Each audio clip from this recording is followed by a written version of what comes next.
how to build trust and secure data in the entertainment landscape.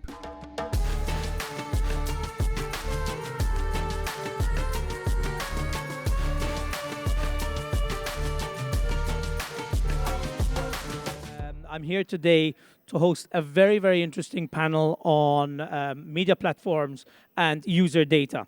I'd like to welcome to the stage, I know that Ozzy's already given a little bit of an introduction to the panelists today, but I'd like to introduce to the stage Nadim Bardawil, let me know if I got that right, partner at BSA Law. Please give him a warm hand. Joe Pisano, who I've done many, many panels with in the past, the founder and CEO at Jade Entertainment Technology. And Yuliya Khrenova, Head of Compliance and DPO at IGA. Great, guys. Good morning. Can everybody hear me well? I'm not really hearing myself.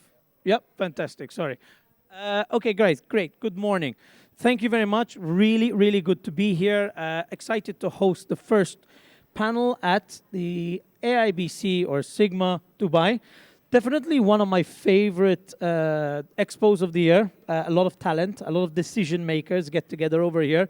And more importantly, a great knowledge base of people who are going to give us a little bit of insight. Now, I'm not a giant fan of Q&A. As you guys know, we've done many panels before. I rather just jump into the subject and learn from you guys, the experts, what this topic is really about. Now, we're looking at user data protection. I mean, ultimately, that's the term we're going to use today. Yeah, Yuliya, you mentioned some interesting things. I'm going to kick off with you right away, just to get a little bit of background, because for me, every regulatory zone, every sandbox always comes up with, let's call it a framework, to protect user data. Let's talk about local frameworks. Let's talk about frameworks that have worked in the past. I mean, are most of these frameworks just a way for regulators to say, oh, we've put that in place, now it's up to the users and the media platforms to follow those rules? What's your take on the actual implementation and the follow-up, really?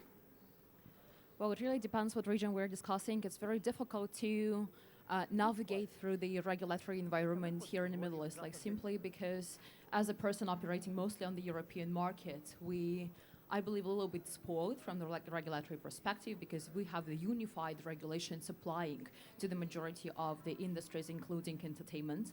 We have the data protection, like the GDPR and such. Sorry.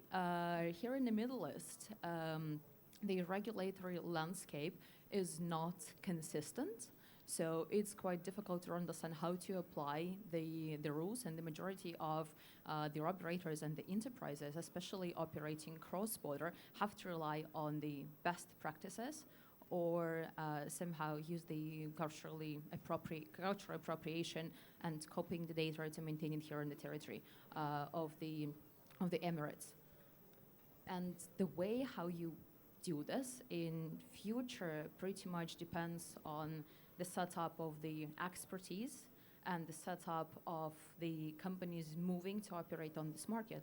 They might bring the best practice with them from the European Union and apply the standards very similar, or they might use different approach talking to the regulators. But it needs to be a conversation with the regulator to align with their expectations, first of all. You made a really good point earlier. You said, the European Union, as far as regulators or media platforms go, let's be fair, it's the most mature. It's tried and tested. You have certain regulators that, have for many years dominated the market. They've come out with the sandbox, and then every other regulator pretty much copies that sandbox and changes it in some ways or form. But Nadim, I'm going to jump over to you because we spoke about this earlier, and this is where things get interesting. Data replication. As a media platform myself, I know how difficult this can be. I might not have an AWS server here in the GCC countries. I might not have the setup, the let's call it the substance, as many of the regulators say. I know that in this region, they're looking to replicate local servers, meaning that if a user wants to operate within this zone, they have to operate within, let's call it a certified or an already established business over here. But doesn't that increase the cost? At what point do we say that the regulation is now making it unfeasible? Let's just stay within the gray market. I know Joe, Joe wanted to jump in on this one. I'd like to jump in. I think you need to. Check if we're on. We're on? Good. As far as cost, because this is something we need to do in the area where we operate. So data replication adds a huge cost onto our operation. There are, we're already paying for AWS or Ali Cloud or Google Cloud, and then replicating that data into a local environment, which really serves no purpose. You can, for monitoring purpose, connect to the cloud server as easy as you can to a local server, but it adds a huge cost onto the operator, which is then passed on to the consumer. And, those funds could be better used locally rather than passing them back on to the consumer. Nadim, I know you wanted to jump in on this one, and we spoke some good, you can create an economy, a job market. Joe's points, I'm actually going to pivot onto that later, because I'm one of those, suppliers, and it's a tough one, but I know you wanted to give your opinion on this one. Sure. I think if we rewind 7 years ago now, right? Seminal moment. I'm coming from a legal background, of course, being a lawyer, which is, the GDPR coming into force. If we look back at how the landscape was 7 years ago, it was extremely different. We didn't have the tech that we have now. We didn't have the size of the market that we have now. And for the most part, we didn't have a jurisdiction in the Middle East, which was a player in this industry. And what happened is post-GDPR, not just the UAE, but every jurisdiction in the Middle East decided to draft and implement their own data protection laws. And as Yuliya mentioned, as they started to draft them, these laws unfortunately were inconsistent.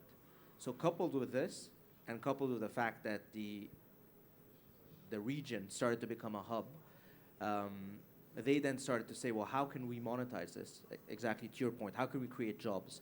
And one of the ways that they thought of, which I think is of course a good idea, is to request or to require data localization. So of course that's not a good idea for businesses. It's a great idea for regulators and a great idea for local businesses. So we have locally established IDCs, but we also have the big players coming in to set up. And I think one of the positives of that has been that businesses have realized, well, you know what? It's not just about looking into the region and maybe trying to tap into it, but it's about creating substance, which is a point that you made. And how can we actually put substance in the region for it to matter and for us to be able to grow our market share and grow our business and monetize this? Again, it should not just be about complying with the laws, which, as lawyers, we're all for it because it brings us business, but it should be about, how can businesses as well monetize and grow? That's a really good point, and I think we're touching on something that could be, at the end of the day, we've actually done it before. We've done sandbox guidance. Yuliya, you mentioned something super interesting, and so did you, Nadim. I mean, we're all making valid points, but don't you think that we're kind of going in a direction where not every regulatory framework fits every region? I mean, having data centers in the Middle East by default, just by climate, okay, from a climate perspective, data centers use huge power. They need huge cooling centers. Look at it another way. This is just a thought, and Yuliya, I mentioned this before. Imagine you didn't require the data to be here. Just out of curiosity, everything's in the cloud anyway, and at the end of the day, it's more cost effective to kind of route it where it should be, but your third-party providers are all certified. I know you want to jump in on this one, and I know that they've tried to do this in the EU. There are good ways. It is a good point, very good point, because when we've been talking right now that, okay, they require data to be present locally here, but it really does not solve the problem, because here we will potentially have a clash in the regulation between the local regulators and the requirements in terms of the consumer personal data protection and the sensitive data protection with the customers locating outside of this area. Because, for example, if we want to have locally present data of the customers who are citizens or the residents of the European Union or the European Economic Area, we will have to comply not only with the local regulation but also with the GDPR. So we need to get into the data consents, the data consent transfers and such. It is a very complicated transfer of data across the border. And duplicating the centers and having them in each and every location where you operate is extremely not cost effective, like it's very expensive in the end of the day. It would be easier to have the local present with the third parties, and the third parties will be certified. So the third party can technically be the enterprise located outside of the jurisdiction, but they would fall under the technical information security certifications, maybe some ISO international certification standards. They would go through the penetration test, through the system management test and such. So they would get the certification and being the certified third parties to apply the high standards, not necessarily following by book the local regulations, but at least making sure that on the cloud level, the data is protected and there is no breach.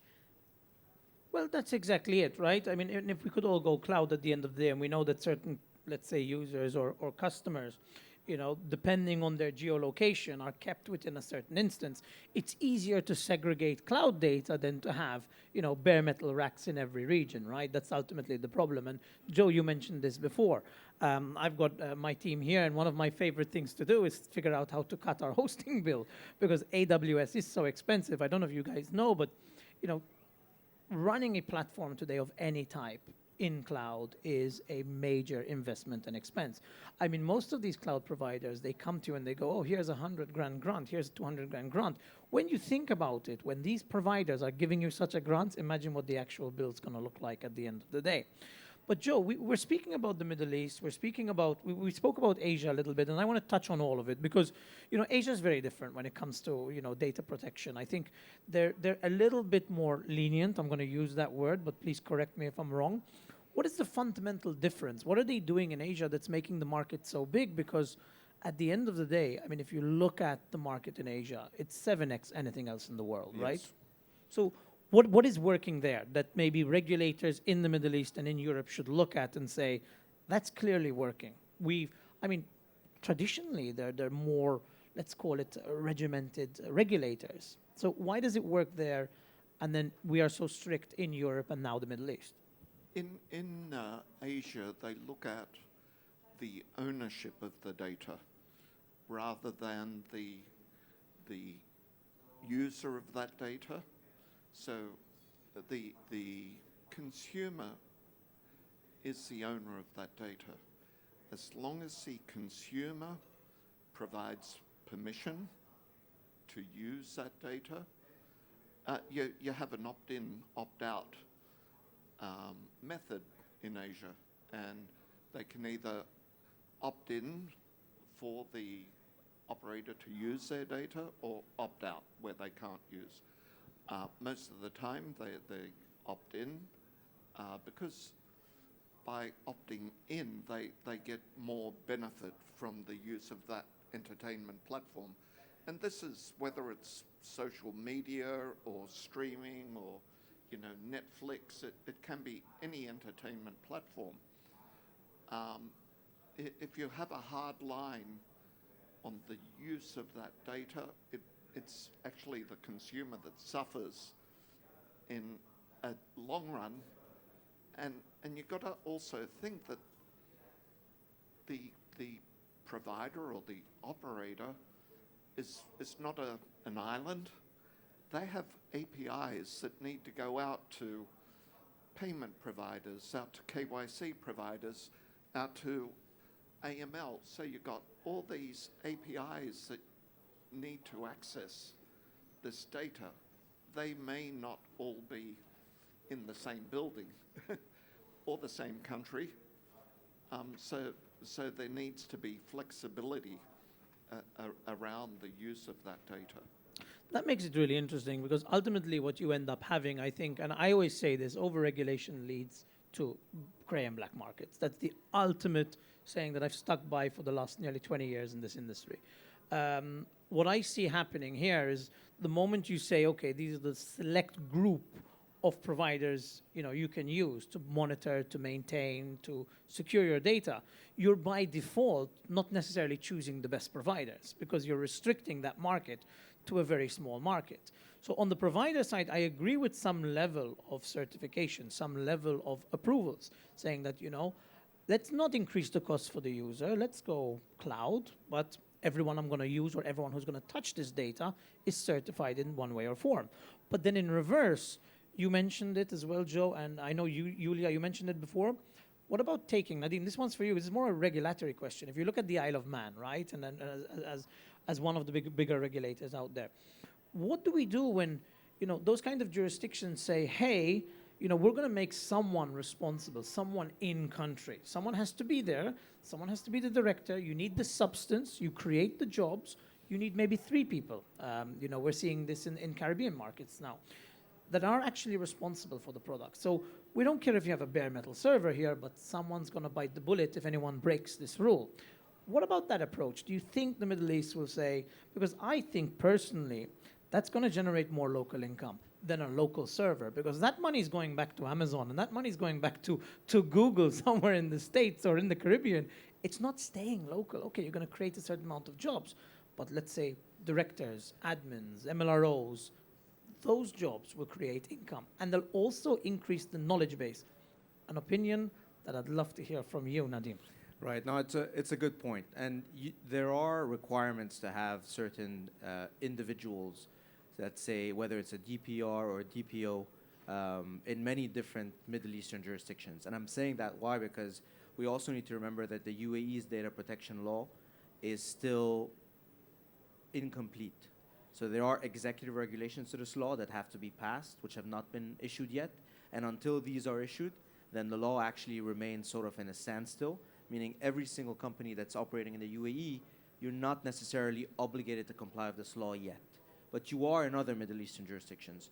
But I want to get to that point of substance because it's actually one that has been addressed in another way through the corporate tax legislation that has been issued in the UAE. So before we were dealing with a sort of a tax-free, from a company perspective, a tax-free zone.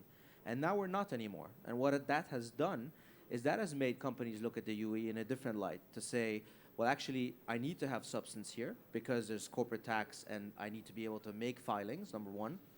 Number two, because of the global minimum tax, companies are looking now at the UAE as a favorable jurisdiction to make this some sort of HQ. To say, well, you know what, if the corporate tax, which is 9% here, by the way, much lower than many other countries, if the corporate tax is 9% here and I can qualify for the minimum of 15, well, why don't I pay 15 here instead of paying 40 or 30 elsewhere? And that has brought that substance play back into this part of the world without even talking about the data side of having to host it or not host it, to say, this could be a jurisdiction where we start to branch out from and use as an HQ for the region, potentially globally as well.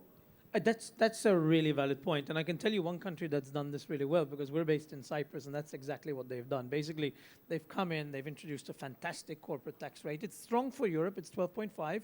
But if you put your IP, if you put your substance there, you can get an 80% rebate, which is just phenomenal. But you have to show substance. You can't just have, in the past, Yuliya, I remember us talking about this years ago. We called it, the broom closet corporation. That's what it was many, many years ago. Okay, we have an entity in Antigua or Curacao, and it was pretty much a broom closet with a director nominated somewhere. But I think these kind of practices, what really interests me, and we're running out of time because I really want to go into this one a little bit more, but it's the substance rule, I think, is far more beneficial to a state because you're not just adding the servers, you're adding the actual intelligence, the experience, you're bringing that into a country. But over and above that, you're not really increasing the cost as much as you would by bringing your servers here, which, again, it's an opinion. We don't know what would happen, but I just find that the UAE is normally that region that goes beyond what, let's say, the Europeans did many years ago. They're far more progressive on a regulatory standpoint. But you mentioned the 9%. That's a very interesting question for me. So, I mean, how are they going to operate from a global tax perspective? Is the UAE going to be, let's say, adhering to that global 15? Who pays the difference between the 9 and the 15?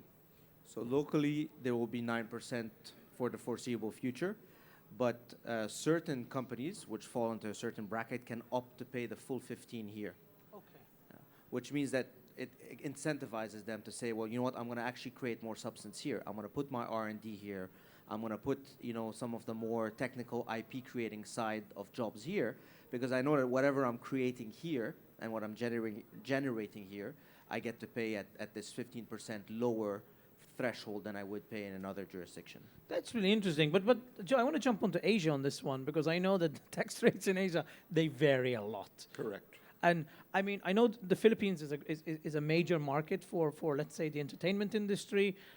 We've also got Singapore. I mean, are they copying similar regulatory framework over there right now? No, across all of Asia, you have different tax regulations, whether it's Philippines, Macau, Singapore. We're now in Sri Lanka. It's different in every jurisdiction. What some of the countries are looking at is more of a point of sale tax rather than where the product, say for e-commerce, let's say it's Amazon, you buy a pair of shoes on Amazon, they want that point of sale, let's say it's Philippines, to be Philippines, tax paid Philippines, even though the product may come from the US. So the same thing with, say, Netflix. If you're consuming in Philippines, they want that to be the point of sale, not Netflix US. That's really interesting. I mean, ultimately, we call that the VAT rule, right? Yuliya, I think you've been down this one a lot as well. We've actually run out of time, but I just want to finish on that one. But that's what VAT does, right? VAT is like, where is service provided? You know, if both the service provider and the consumer is in country, then VAT's applicable. But if it's not, that's when things get, you know, you have to define the service. If you're a customer receiving Netflix in the UAE, obviously the service is taking place here. But if I'm buying something from the US and it's being imported, where is service? Yes. There's a gray area over there. And if I've got, for example, what do they call them? Like, you know, my warehouses or fulfillment is the right word that I was looking for. Overseas, is that where I should be taxed? So it's a really interesting subject. Unfortunately, we've run out of time on this one. Guys, I just want to say thank you to our panelists. Let's give them a warm hand for their expertise and being here today. Thank you so much, Sigma. Thank you so much, AIBC. I'm looking forward to the rest of the panels, and I hope you guys have a fantastic expo. Thank you very much, Oliver, who I know, of course, and introduced incorrectly.